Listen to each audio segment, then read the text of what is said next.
Well, it's now time to talk UEFA Europa League football, which had 9 matches today.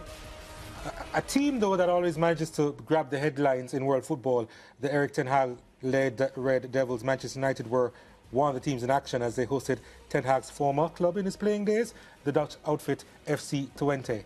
To Old Trafford we go now for the highlights.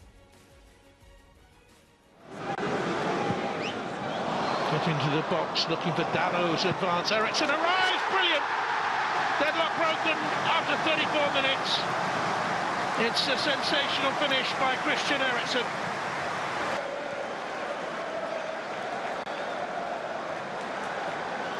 And Kane back out to him.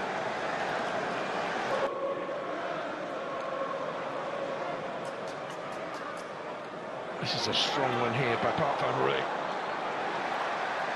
Took a good challenge to stop him by Ugarte, but it's broken kindly to Lammers. Can he finish this time? Yes, he can. And Manchester United, guilty of giving the ball away, have been caught on the counter, and it's 1-1. Midway through the second half. I mentioned just a while ago that 1-0 is a fragile lead, and it was becoming increasingly so. Had a chance to win it back, Manchester United. And Eriksson was caught in possession. And Lammers made him pay. Goal.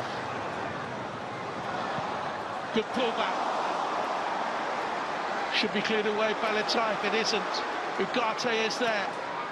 Here's Bruno Fernandes.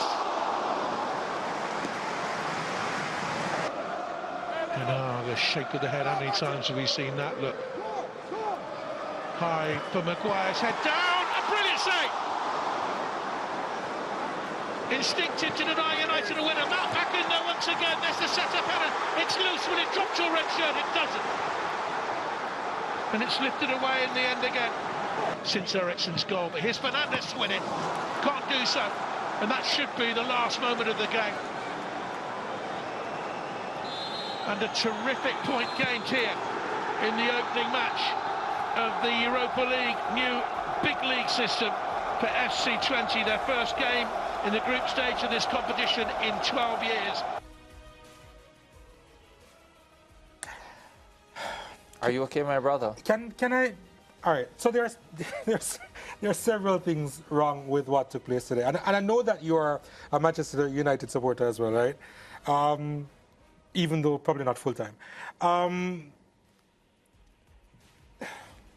The defending by Manchester United, especially in this game, was non-existent for that goal. There are so many things that went wrong, and I don't know if we'll be able to play it again, right? But everything that was wrong in terms of United being timid in the middle of the park, trying to play out and just not making a proper challenge, was summed up in that goal. Mazraoui came across here and he did his very best. But Onana beaten at the near post as well. Yeah, the shot was a good one, but at least cover that. If he cuts inside, gets by the defender, that was slack from Eriksson. If he cuts inside and gets by the defender and slots it in the far corner, fine. But so many issues with that goal, like I don't even have time to go through it. And then some of the top players that we have in the squad, in the lineup, they have been disappointing for the last few weeks. Keep in mind that FC Twente is the lowest ranked European team in this Europa League competition. And you're playing them at home and you're drawing to them. This draw actually felt like a loss. We didn't create enough chances. There wasn't enough urgency. Top players like Lisandro Martinez and Bruno Fernandes, who wears the captain's armband, they just have been a little bit lackadaisical in their approach, I think, to a lot of these games. I mean, even with the last kick of the game, with Bruno being way out, and he has this free kick, which I assumed he was going to set up as a pass inside the area. Bang! Straight towards goal. Nothing came out of it. I am actually genuinely frustrated with this Manchester United team. I don't know how you feel about it. Well, here's the thing. So you could look at this game in isolation. I would say that's wrong. Yeah. Because this is just a continuation of what I've seen from Manchester United for the entire season. I remember at the start... And last season as well, you mean? And last season as well. So I remember at the start of the English Premier League season when Manchester United beat Fulham by 1-0. And I said, I don't think it was on the show, I think it was in our department. I said following that game that I was unimpressed with the performance and I didn't see a team that was going anywhere. And someone in the department said to me, no, it was a very good performance and it was a very good win and it's a good way to start the season. And I thought to myself, I must be watching a different team, a different match, a different kind of football. And that's been the trend for the entire season as far as Manchester United is concerned. And I'll ask you, Donald, whether you see a team that is going anywhere fast, that understands what they're about, how they want to play.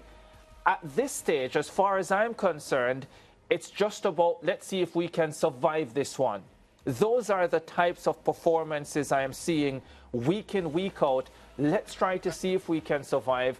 I'm not sure if I'd go as far as saying, let's see if Manchester United can survive each match day. I think there is an arrogance there that has almost seeped in. Arrogance? With some players. Where would that arrogance come from? Because there's nothing in the performances that would suggest that's the irony that there about should be arrogance. That's the irony about it. Remember it's not arrogance. But remember, the arrogance can come from certain instances outside of them actually playing, We're talking about multi-millionaires here. We're talking about the highest paid squad in the English Premier League. You're talking about a team with a legacy of winning that does not look as if they will win anything anytime soon. Yeah, but the arrogance came from somewhere else. You are not allowed to be arrogant no matter how much money you are making.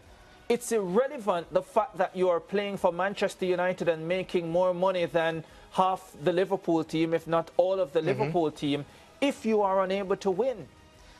And they haven't been able to win. Mind you, I've seen glimmers of hope. You have? I actually have. Please do tell. Hold on, let me... Please do tell. Just to readjust? Yes.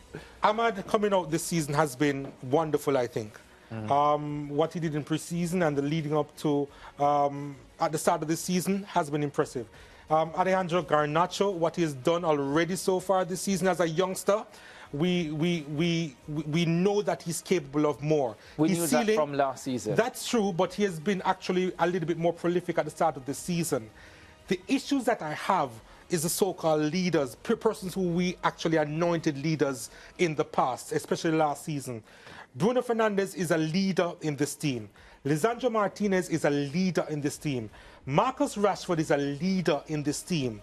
But what they've come to the party with is utter slackness. Let me ask you something before you move on. I'm sorry to cut you, but how many of those leaders that you have mentioned actually started well at Manchester United, in the same way that you reference Garnacho, in the same way that you reference Ahmad? How many of the leaders started well? Yes. Bruno Fernandes started well. Okay. And Lisandro Martinez started well. And we remember the start, Marcus Rashford. And do you remember a guy by the name of Anthony Martial? And yes, scoring against Liverpool, yes. All of those guys and how they started. Yeah. So telling me that Manchester United players, a couple Manchester United players are starting well, but then the leaders are letting the team down, is not changing how I feel about how this team has played. Because as far as I'm concerned, it's only a matter of time before you get in some other new persons, and the old ones who are now new and doing well are not doing well anymore. And this is where the coach comes in and has to be demanding of these players, because, yeah, if Bruno Fernandes is not playing well, why don't you drop him? Why is there always issue when you rest a Marcus Rashford and you start one of the youngsters? I mean, Lisandro Martinez is probably going to be one of the better defenders in the Manchester United squad, especially a left-sided defender. So it's difficult for him to be dropped because of the fact that there is scarcity on the left side of the defense.